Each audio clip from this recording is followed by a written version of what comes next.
역대상 28장. 다윗은 이스라엘의 모든 관리들을 예루살렘으로 불러 모았다. 이스라엘 각 지파의 우두머리들, 왕을 섬기는 각 부대의 사령관들, 천부장들과 백부장들, 왕실의 재산과 가축을 관리하는 자들, 궁중의 관리들, 그리고 역전의 용사들이 모두 모였다. 다윗 왕이 자리에서 일어나 그들에게 말했다. 내 형제, 내 동포 여러분, 잘 들어주십시오. 나는 일찍부터 주의 언약궤를 모실 성전을 지으려는 강렬한 소망을 품었습니다. 주의 궤는 우리 하나님께서 앉아 계실 발 받침대이기 때문입니다. 이렇게 나는 성전을 지을 계획을 세웠습니다만 하나님께서는 그 일을 내게 허락하지 않으셨습니다. 왜냐하면 나는 일평생 끊임없이 전쟁을 치르면서 너무 많은 피를 흘렸기 때문입니다. 그래서 주께서는 내 손으로 직접 성전을 짓기에는 합당하지 않다고 말씀하신 것입니다. 그러나 이스라엘의 하나님 주께서는 나를 뽑아 이스라엘을 다스릴 왕으로 세우시고 우리 집안에서 대대로 왕위를 이어가게 될 것이라고 약속하셨습니다. 즉, 하나님께서는 이스라엘 중에서 유다를 지도자로 세우시고 유다 지파 중에서는 내 집안을 선택하셨으며 또 내 아버지 이새의 집에서는 여러 아들들 가운데서도 특별히 나를 기뻐하셔서 나를 뽑아 온 이스라엘의 왕으로 세워주셨습니다. 또 주께서는 나에게 여러 아들들을 주셨지만 그 중에서도 솔로몬을 선택하셔서 주의 나라인 이스라엘을 다스리는 왕의 자리에 앉게 하셨습니다. 그리고 주께서 나에게 말씀하시기를 네 아들 솔로몬이 내 성전을 짓고 내 마당을 만들 것이다. 내가 솔로몬을 뽑아 내 아들로 삼았으니 나는 그의 아버지가 되겠다. 만일 솔로몬이 지금과 마찬가지로 훗날에도 변함없이 나의 계명과 나의 율례를 잘 지켜 나간다면 내가 그의 나라를 영원토록 굳게 세워줄 것이다. 하셨습니다. 그러므로 이제 나는 주의 회중인 온 이스라엘이 지켜보는 가운데서 또 우리 하나님께서 들으시는 가운데서 여러분에게 당부합니다. 여러분의 하나님이신 주의 모든 계명을 온 마음을 다해 힘써 지키십시오. 그러면 여러분이 이 아름다운 땅을 오래도록 차지하고 살다가 대대로 자손들에게 물려줄 수 있을 것입니다. 이어 다윗은 아들 솔로몬에게 당부했다. 내 아들 솔로몬아, 너는 먼저 이 아버지의 하나님을 바르게 알고 온전한 마음과 기쁜 마음으로 힘써 섬겨라. 그분은 우리의 마음을 속속들이 들여다보시고 가장 은밀한 생각까지도 다 아시는 분이시다. 그러므로 네가 진심으로 그분을 찾으면 그분은 기꺼이 너를 만나주시겠지만 만일 네가 그분에게서 떠나면 그분도 너를 영영 버리실 것이다. 이제 주께서 너를 뽑아 이스라엘의 왕으로 세우신 것은 주 하나님의 성전을 짓게 하시려는 데 있다. 그러니 너는 이 사실을 깊이 명심하고 온 힘을 다하여 그 일을 수행하여라. 그런 다음에 다윗은 성전의 현관과 본당과 창고들과 다락방들과 내실들과 속죄소의 설계도를 아들 솔로몬에게 전부 넘겨주었다. 또한 성전의 뜰과 본당을 둘러싸고 사방에 지어질 작은 방들과 성전의 창고와 주께 바쳐진 예물을 보관할 창고들에 관한 설계도도 건네주었다. 다윗은 성령의 감동을 받아 이미 정확하게 성전의 모든 설계도를 작성해 놓고 있었던 것이다. 다윗은 또 제사장들과 레위 사람들의 반편성을 비롯하여 성전에서 수행해야 할 모든 임무와 그 임무 수행에 필요한 기구들에 대해서도 설명해 주었다. 또 주께 드려지는 각종 제사에 쓰일 금과 은으로 만든 기구들에 대해서는 그 무게까지 일일이 일러주었다. 또 금과 은으로 만들 등잔과 등잔대에 대해서도 그 용도에 따라 금과 은의 적당한 무게를 일일이 지정해 주었다. 또 빵을 차려놓는 데 쓰이는 금상과 은상의 무게도 정해 주었다.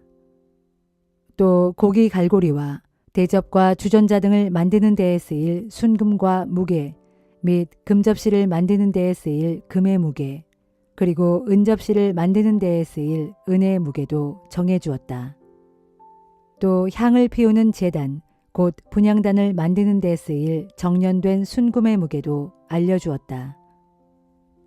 다윗은 또 주의 언약궤를 덮고 있을 그룹 곧 날개를 활짝 펼친 형상의 그룹을 만들기 위한 설계도도 아들 솔로몬에게 전해주고 그것을 만드는 데 필요한 순금의 무게도 일러주었다.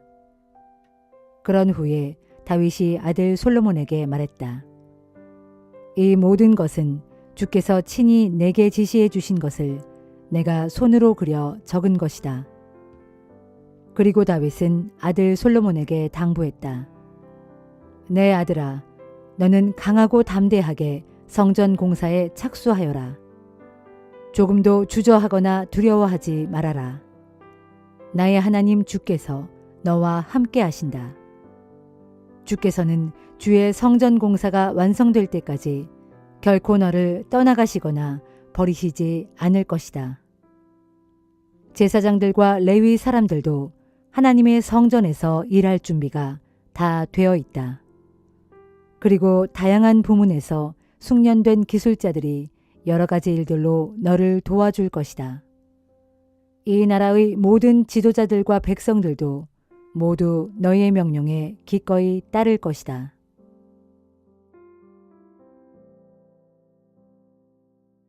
베드로후서 2장.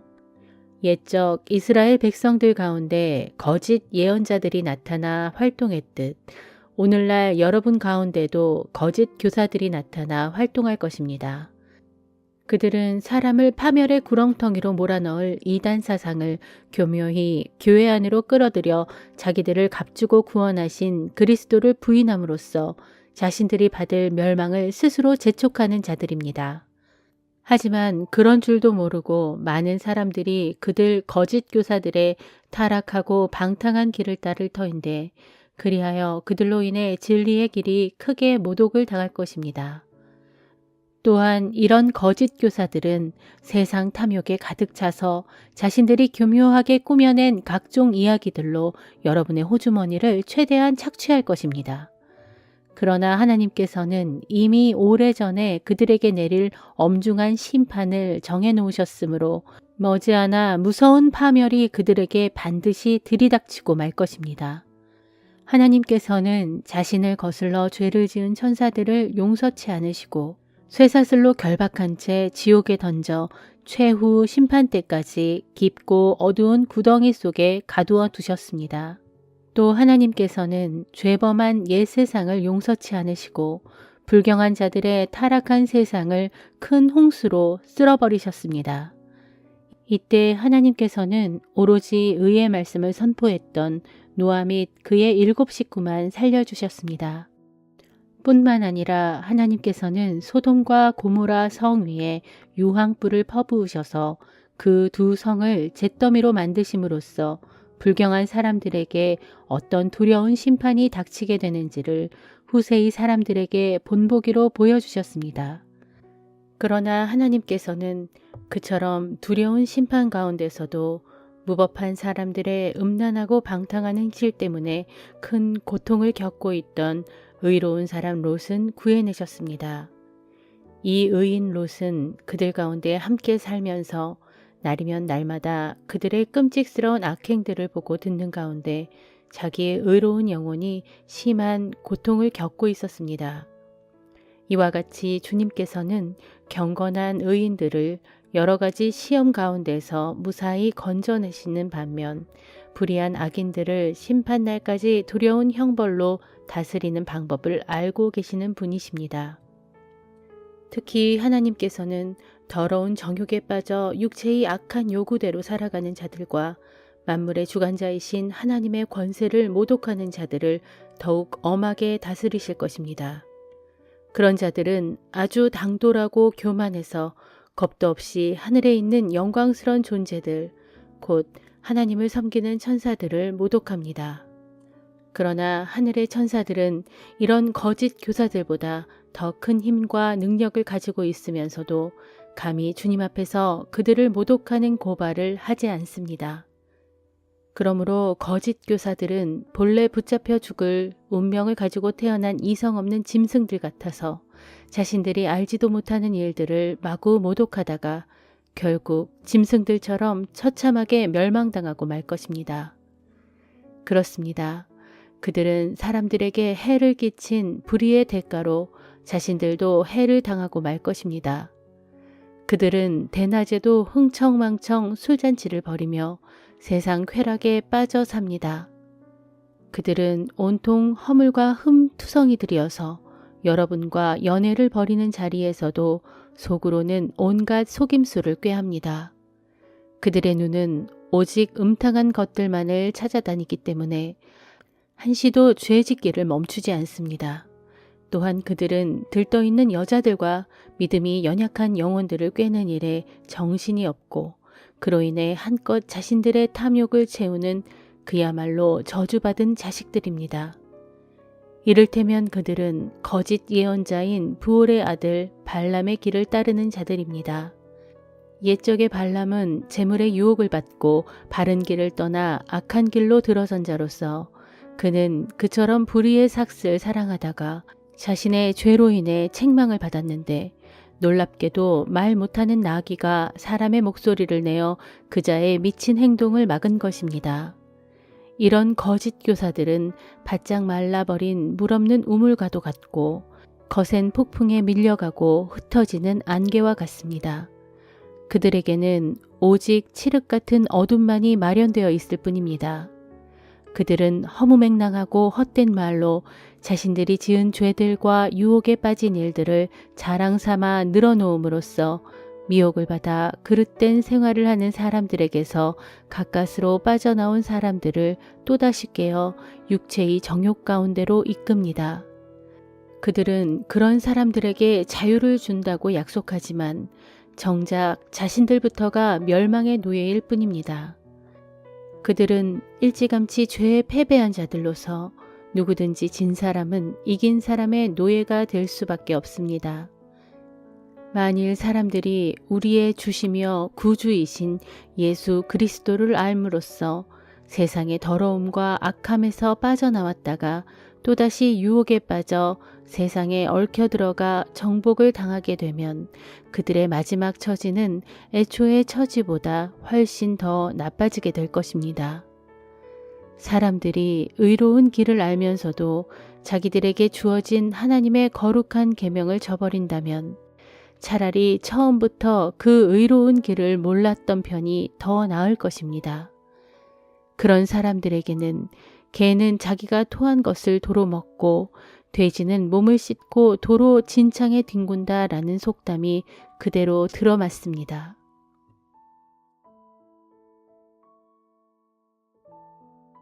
미가 5장. 딸 시온의 군대여, 너는 어서 내 군대를 모아라. 대적들이 연합하여 우리를 에워쌌으니 그들이 막대기로 이스라엘 통치자의 뺨을 때릴 것이다. 그때에 주께서 말씀하신다. 그러나 너 베들레헴 에브라다야, 너는 비록 유다 족속 가운데 작은 마을에 불과하지만 이스라엘을 다스릴 자가 장차 내게서 나올 것이다. 그의 기원은 아득한 옛날 아주 먼 태초에까지 거슬러 올라간다. 그러므로 주께서는 해산 중인 여인이 뱃속에 아이를 낳을 때까지는 자기 백성을 대적들의 손에 그대로 버려두실 것이다. 그러나 그 후에는 그의 동포, 곧 이방 땅에 사로잡혀가 있던 남은 자들이 이스라엘 자손에게로 돌아올 것이다. 그날에 그가 주의 크신 능력과 자기 하나님이신 주의 이름의 위엄에 의지하고 일어나서 자기 양떼를 먹일 것이다. 그러면 그의 백성들이 안전하고 편안하게 살아갈 수 있을 것이니 그때에 그의 위대함이 온 세상 땅끝까지 이를 것이다. 진실로 그는 우리의 평강이 될 것이다. 그날에 아시리아 군대가 우리 땅을 침범하여 우리의 성읍을 짓밟을 때 우리는 7 목자와 8 지도자들을 내세워 그들과 싸울 것이다. 그러면 우리의 지도자들은 칼로 그들을 쳐서 아시리아 땅을 정복하고 니무롯 땅을 지배할 것이다. 그렇다. 아시리아 군대가 우리의 국경선을 넘어 우리 땅에 침입하여 우리의 영토를 짓밟을 때 그가 우리를 아시리아 군대의 손에서 우리를 구해내실 것이다. 그때의 야곱의 남은 자들은 온 세상 문민족들 가운데서 주께로부터 내려오는 이슬 같고 초목 위에 내리는 단비 같아서 그들은 사람을 의지하거나 인생을 기다리지 않고 오직 하나님께 소망을 둘 것이다. 야곱의 남은 자들은 또한 온 세상 문나라들과 여러 민족들 중에서 숲속 짐승들 가운데 사자 같고 양떼 가운데 젊은 사자 같아서 그들이 지나가며 짓밟고 찢을지라도 아무도 그들의 길을 감히 막아설 자가 없을 것이다. 야곱의 남은 자들아, 정녕 그날에 내 권능의 손이 대적들 위에 높이 들려서 내 모든 원수들을 모조리 멸망시키기를 바란다. 주께서 말씀하신다. 그날이 오면 내가 내 가운데서 내 군마들을 다 없애버리고 내 전차들을 모조리 부수어버리겠다. 내 땅의 성벽들도 다 파괴하고 내 나라의 모든 요새들도 모두 허물어버리겠다. 내가 또 내 가운데서 모든 점치는 행위를 뿌리째 뽑아버릴 것이니 이후로는 내 땅에서 더 이상 점쟁이가 활동하지 못하게 하겠다. 그날에 내가 내 손으로 깎고 새겨서 만든 모든 우상들과 돌기둥들을 다 없애버릴 것이니 이후로는 내가 내 손으로 만든 것들을 다시는 섬기지 않게 될 것이다. 내가 또 내 가운데서 아세라 목상을 다 뽑아버리고 내 모든 성들을 멸망시키겠다. 정녕 그날에 내가 내 말에 순종하지 않는 모든 민족들에게 나의 분노와 진노를 쏟아부어 철저히 보복하겠다.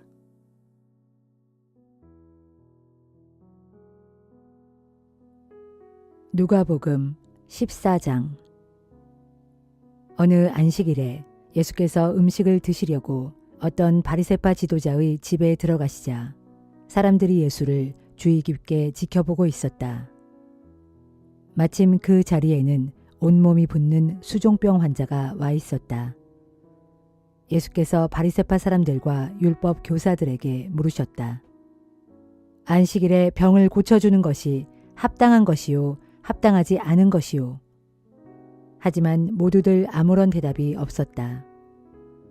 예수께서는 그 병자를 붙들고 고쳐주신 후 그를 집으로 돌려보내셨다.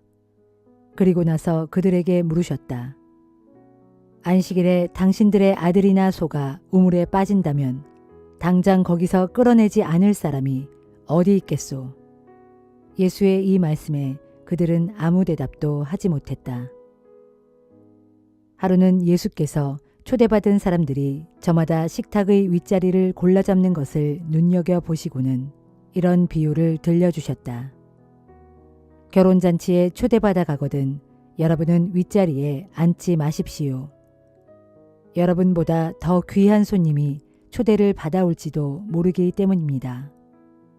그렇게 되면 주인은 여러분이 앉은 자리에 와서 이분에게 자리를 내어주시오 하고 말할 것입니다.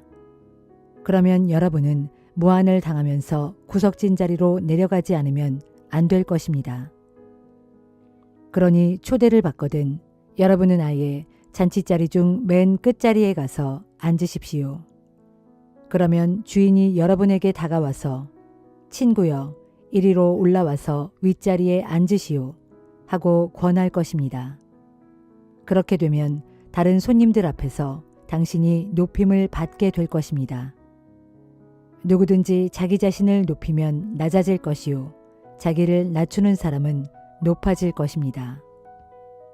그러고서 예수께서는 자기를 초대한 집 주인에게 말씀하셨다. 점심이나 저녁 식사에 사람을 초대하려거든 친구들이나 형제들이나 친척들이나 또는 잘 사는 이웃들은 초대하지 마시오. 그들은 당신을 다시 초대하여 되갚을 것이기 때문이오. 잔치를 베풀 때는 오히려 가난한 사람들과 병든 사람들과 절름발이들과 맹인들을 초대하시오. 그리하면 당신은 복을 받을 것이오. 비록 그들이 당신에게 되갚아 주지 못하겠지만 의인들이 부활할 때에 하나님께서 당신에게 되갚아 주실 것이기 때문이오. 이 말씀을 듣고 함께 식탁에 앉아있던 사람들 중 하나가 예수께 말했다. 하나님 나라의 잔치에 참석할 수 있는 사람은 얼마나 행복할까요? 예수께서 그에게 비유로 말씀하셨다. 어떤 사람이 큰 잔치를 준비하고 많은 사람을 초대했소. 시간이 되자 그 사람은 초대한 손님들에게 종을 보내어 모든 준비가 다 끝났으니 어서 오시라고 전하게 했소. 그러나 초대받은 손님들은 한결같이 갈 수 없게 되었다고 핑계를 댔소. 첫 번째 사람은 이렇게 말했소. 내가 방금 밭을 샀는데 거기 가봐야겠소. 미안하오. 두 번째 사람은 이렇게 말했소. 내가 방금 쟁기를 끄는 소를 5쌍이나 샀는데 그것들을 지금 보러 가는 길이오. 미안하오. 세 번째 사람은 이렇게 말했소. 나는 방금 결혼한 몸이라서 도저히 갈 수가 없소. 미안하오. 종이 돌아와서 주인께 사실대로 보고했소. 그러자 주인은 크게 화가 나서 종에게 말했소. 너희는 어서 밖으로 나가서 시내의 거리와 골목골목을 다니면서 가난한 자들과 지체 장애자들과 걷지 못하는 자들과 눈먼 자들을 다 데리고 오너라. 한참 후에 종이 다시 와서 말했소. 주인님, 저희가 주인님이 시키는 대로 다 했습니다만 아직도 빈자리가 남아 있습니다.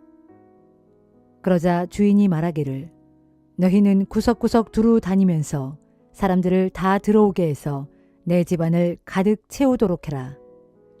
내가 진정으로 너희에게 말한다. 처음에 초대받은 사람들 중에는 어느 누구도 내가 준비한 잔치의 음식을 맛볼 사람이 없을 것이다. 하였소. 많은 사람들이 예수를 따르면서 길을 가고 있을 때 예수께서 그들을 향해 돌아서서 말씀하셨다. 누구든지 나를 따르고자 하는 사람은 자기 부모나 처자식이나 형제 자매보다 나를 더욱 사랑해야 합니다. 심지어 자기 목숨보다도 더욱 나를 사랑해야 합니다. 그렇지 않으면 누구도 내 제자가 될 수 없습니다.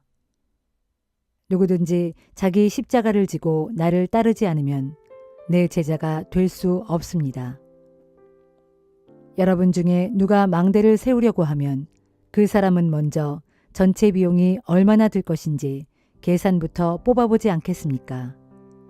그렇게 하지 않아서 만일 그 사람이 기초공사만 해놓고 비용이 모자라 망대를 완성하지 못한다면 사람들마다 그를 비웃으며 말하기를 저 사람이 건축을 한답시고 시작만 해놓고는 마무리를 못하는구나 하지 않겠습니까? 또 만일 어떤 왕이 다른 왕과 전쟁을 해야 한다면 1만 명의 자기 병사로 2만 명의 적들을 과연 물리칠 수 있을 것인지 미리 헤아려 보지 않겠습니까? 그렇게 헤아려 보아서 아무래도 이길 수 없을 것 같으면 적군이 아직 먼 거리에 있을 때 화친을 맺기 위해 사절단을 보내야 하지 않겠습니까? 이와 마찬가지입니다. 여러분 가운데서 누구라도 자기가 가진 모든 소유를 다 포기하지 않는 사람은 내 제자가 될 수 없습니다. 소금은 좋은 것입니다. 그러나 만일 소금이 그 짠맛을 잃어버린다면 무엇으로 소금을 다시 짜게 하겠습니까? 짠맛을 잃은 소금은 흙으로도 못 쓰고 거름으로도 쓸모가 없어서 그냥 내다 버릴 수밖에 없습니다. 들을 귀가 있는 자들은 알아들으십시오.